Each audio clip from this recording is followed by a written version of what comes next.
الحمدللہ رب العالمین والصلاة والسلام علی سید الانبیاء والمرسلین۔ آج انشاءاللہ تعالی 19ویں تراویح ادا کی جائے گی۔ اس میں 28ویں پارے کے نصف سے لے کر 29واں سپارہ مکمل تلاوت کیا جائے گا۔ سب سے پہلے سورہ الصف کی تلاوت کی جائے گی۔ اس میں اللہ رب العزت کی بے عیب عزیز و حکیم ہستی کا ذکر کیا گیا ہے، اور فرمایا کہ اللہ رب العزت جو کہ عزیز و حکیم ہے وہ اسلام کو غالب کر کے رہے گا۔ اللہ ان لوگوں سے محبت فرماتا ہے جو اس کی راہ میں منظم صف بندی کے ساتھ سیسہ پلائی ہوئی دیوار بن کر جہاد کرتے ہیں۔ مسلمان یہودیوں کی طرح اپنے رسول صلی اللہ علیہ وسلم کی نافرمانی سے باز آ جائیں، یعنی وہ یہودیوں کی طرح اپنے نبی صلی اللہ علیہ وسلم کو ایذا اور تکلیف نہ دیں۔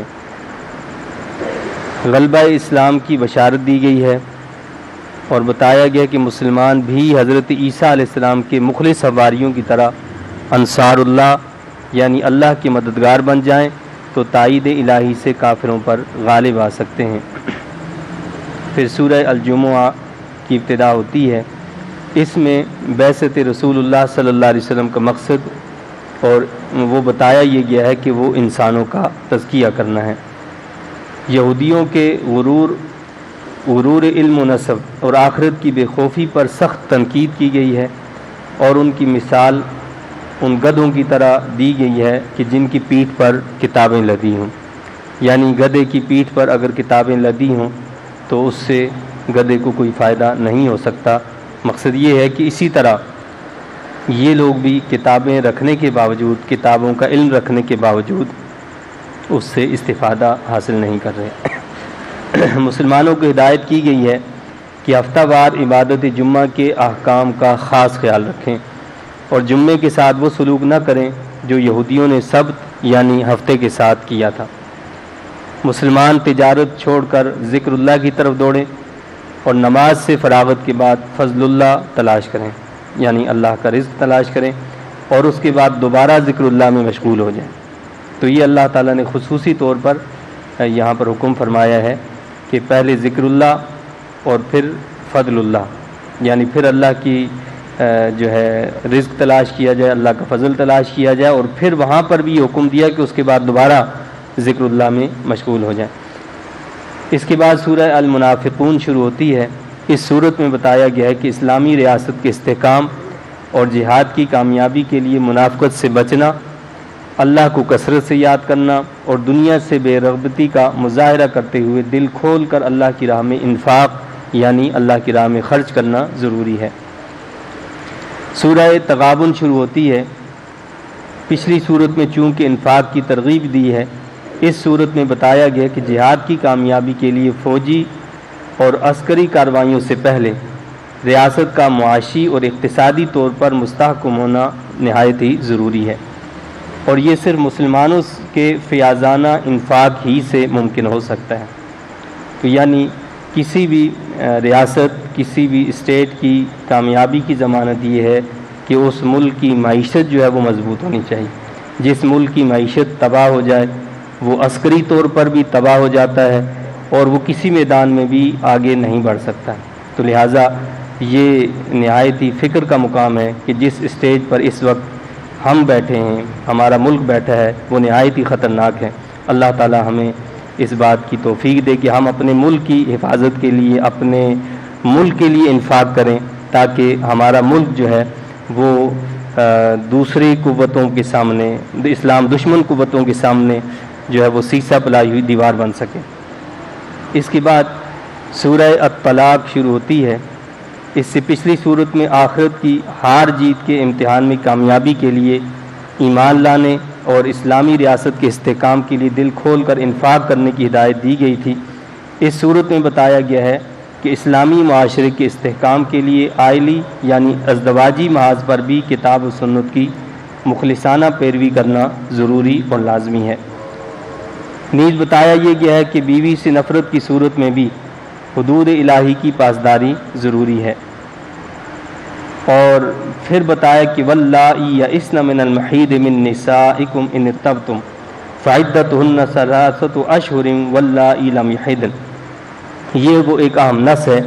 نص قطعی، جو ہمارا اس وقت کا برننگ پوائنٹ ہے۔ ہمارے ملک کے اندر ایک ایشو اٹھا اور جس میں یہ کہا گیا کہ جی نابالغ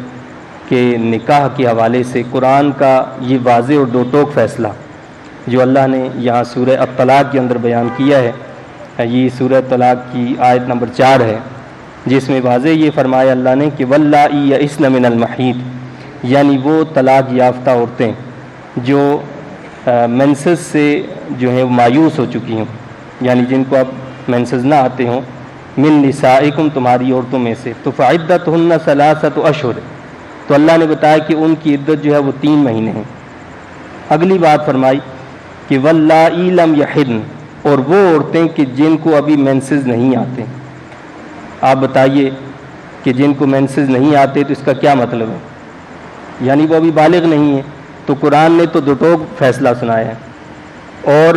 یہاں بات بھی ہو رہی ہے طلاق یافتہ کی، کہ طلاق یافتہ کی عدت جو ہے وہ 3 مہینے ہے۔ قرآن یہ کہتا ہے کہ جس کے ابھی مینسز نہیں آتے اس سے طلاق ہو جاتی ہے تو اس کے بھی 3 مہینے اس کی عدت اس کو ادا کرنا پڑے گی، اس کی 3 مہینے عدت ہے۔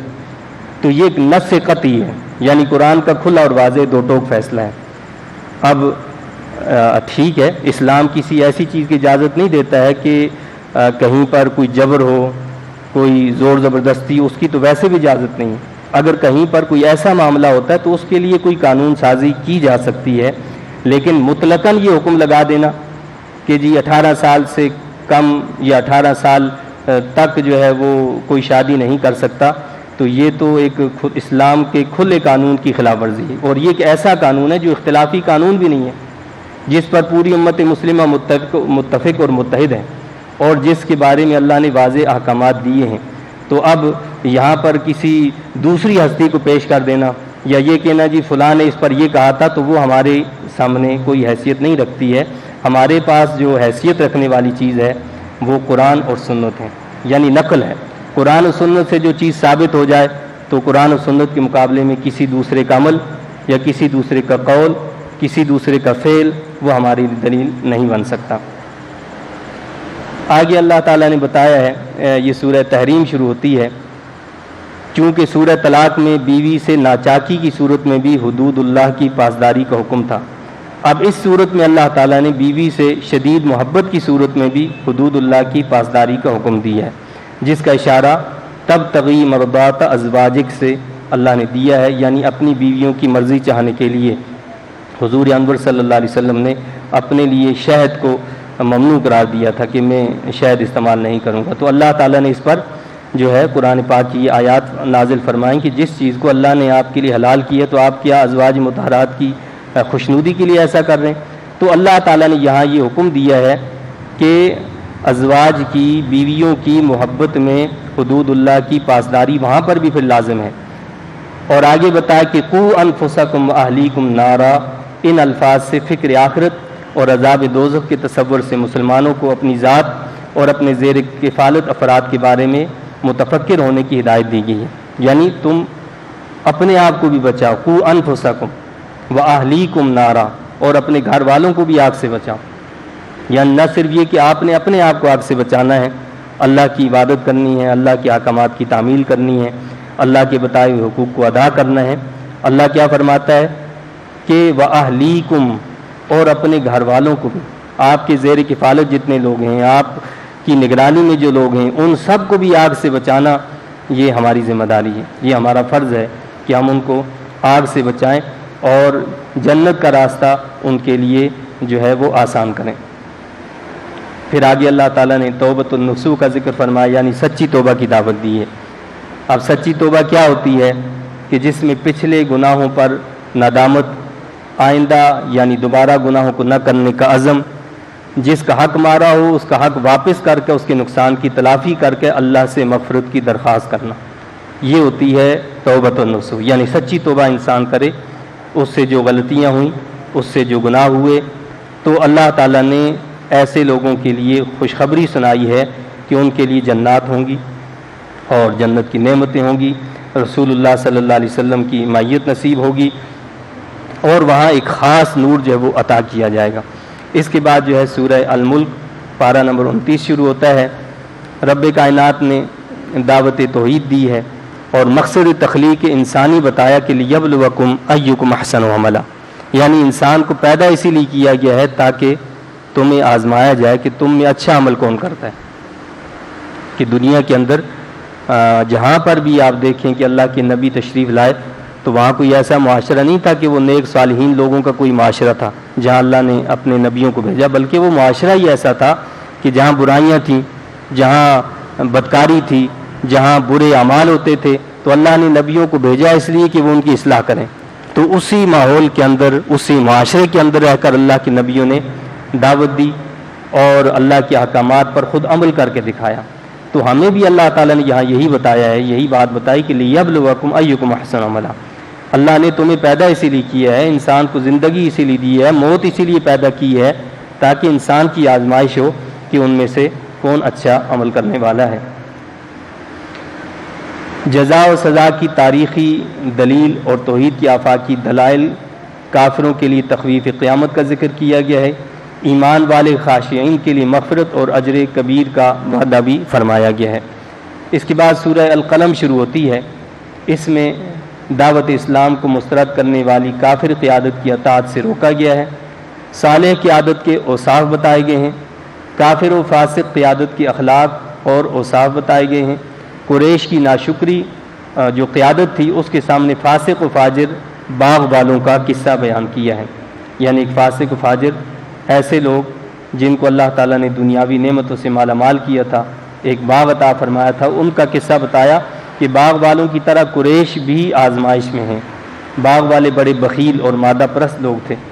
وہ دنیا کی ہر چیز کو اہمیت دیتے تھے اور آخرت ان کے نزدیک کوئی اہمیت نہیں رکھتی تھی، اس لیے وہ کسی غریب، کسی مسکین، کسی محتاج کی مدد کو ضروری نہیں سمجھا کرتے تھے۔ تو بس اللہ تعالیٰ نے ان کی مثال دی یہاں پر کہ وہ مسکینوں کو فصل میں سے کچھ نہیں دیتے تھے، پھر باغ کی تباہی کے بعد انہیں اپنی غلطی کا احساس ہوا،